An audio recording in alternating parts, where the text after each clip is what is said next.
এইদিকে জঙ্গলের ভিতরে একটা কুড়ের ঘর আছে। এই ঘরটার ভিতরে নাকি একটা মহিলা থাকে। আমি আপনাদেরকে দেখানোর চেষ্টা করতেছি এবং যাইতেছি। মানে ওনার মা নাই, বাপ নাই, মানে একটা সন্তান ছিল, এই সন্তানটা নাকি বিয়ে দিয়ে দিছে, আর স্বামী দুনিয়াতে থাইকেও নাই। এই অবস্থাতে উনি একা একা এই ঘরের ভিতরে মানে এত কষ্টতে আছে। প্রিয় বন্ধুরা, এত কষ্টতে আছে, আপনারা দেখলে বুঝতে পারবেন যে কষ্টটা কি। আর এরকম জায়গাতে মানুষ বসবাস করে কিনা, মানে একবারে কিন্তু নোংরা পরিবেশ, এবং পুরা বোঝা যাচ্ছে যে একটা জঙ্গলের ভিতরে উনি এখানে থাকে। এখন এই জায়গাটাতে উনি এই যে, আসো তাড়াতাড়ি আসো, তাড়াতাড়ি আসো, এই যে দেখেন ওনার ঘরটা, এই ঘরটার ভিতরে উনি থাকে। তো আমি ওনার মুখ থেকে এই কথাগুলো শুনি, ওনার দুঃখটা কিতা, কষ্টটা কিতা, ওনার যন্ত্রণাটা কিতা। উনি যখন বিয়ে বৈশা এই গ্রামে আসছিল, ওকরে ভিতরে আসো, উনি যখন বিয়ে বয়ে এই গ্রামে আসছিল, তখন ওনার মা ছিল না, ওনার বাপ ছিল না।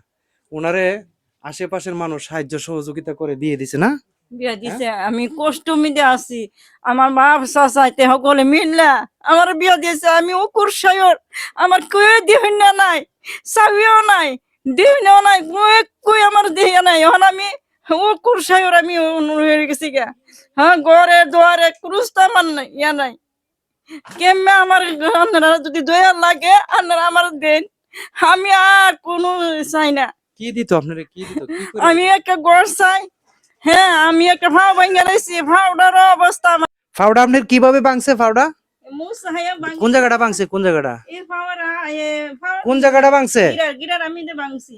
কোন এ এ গিরারা এই এনে? অবস্থা। ওমগো হ্যাঁ, অবস্থা কাই কোন কোন ওষুধ খান না? না।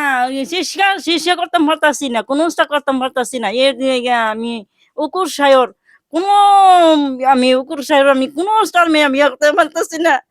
মেয়ে তাই উস্তি তা আমি আপনাদের ঘরের কথা বলতেছেন, আমি দিদি আপনার ঘর ভালোই আছে।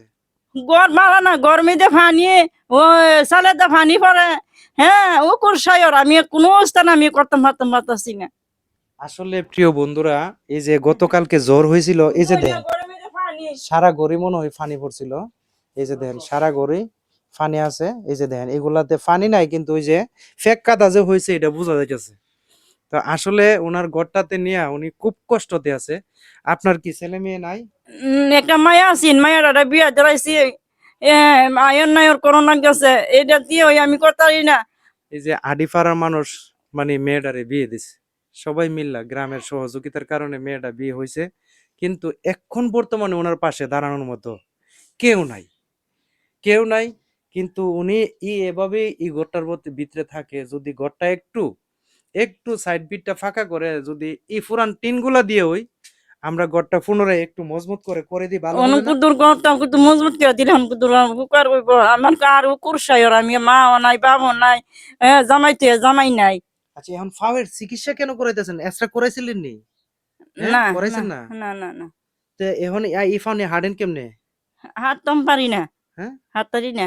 হাঁটতে পারেন না? না, তো এই অবস্থা কদিন হয়েছে আজকে? আজ 3 দিন 4 দিন হয়ে গেছে গা। অবাক কাণ্ড দেখেন, উনি ফাউটা কিভাবে ব্যথা পাইছিলেন কইছেন? গাতার ভিতরে ফিরে গেছিলাম গা। গাতার ভিতরে পইরা মুসুর খাইয়া সেরে হ্যাঁ ফাউটা এরকম হয়েছে। হ্যাঁ। দেখেন এই যে ফাউটা দেখেন কি ফুলা ফুলছে, আমি আপনাদেরকে দেখাই টিপ দিয়া। এই যে দেখেন, এই যে দেখেন ডাইবা গেছে কিন্তু, এই যে দেখেন টিপ দিলে এই যে ও অনেক ফানি এসে পড়ছে, এই যে অনেক ফানি এসে পড়ছে। কিন্তু উনি এই ফাওয়ের চিকিৎসাটা করাইতে পারতেছে না, টাকার অভাবে, টাকার অভাবে। তো প্রিয় বন্ধুরা, আমি আপনাদের কাছে রিকোয়েস্ট করব, আপনারা সবাই ভিডিওটা শেয়ার করেন, সবাইকে দেখার সুযোগ করে দেন, সবাই যাতে এই ভিডিওটা দেখতে পারে। আর মানবিক মানুষ যারা আছেন, আপনি হাত জোর করে বলেন যে আমাকে সবাই অনুরোধ করে আন্নের বলেন। অনুরোধ করে কই, আমার কই নাই আন্নেরা একটা। হ্যাঁ, দিয়ে দিয়ে হইন আমি উকুর সায়র, হুম। আমার মা নাই, বাপ নাই, আনারা দিয়ে হইন আমার উকুর সায়র, আমি আন্নের কাছে অনুরোধ করে কই। তো সবাই ভিডিওটা শেয়ার করবেন, সবাইকে দেখার সুযোগ করে দিবেন। তো ধন্যবাদ সবাইকে, আসসালামু আলাইকুম।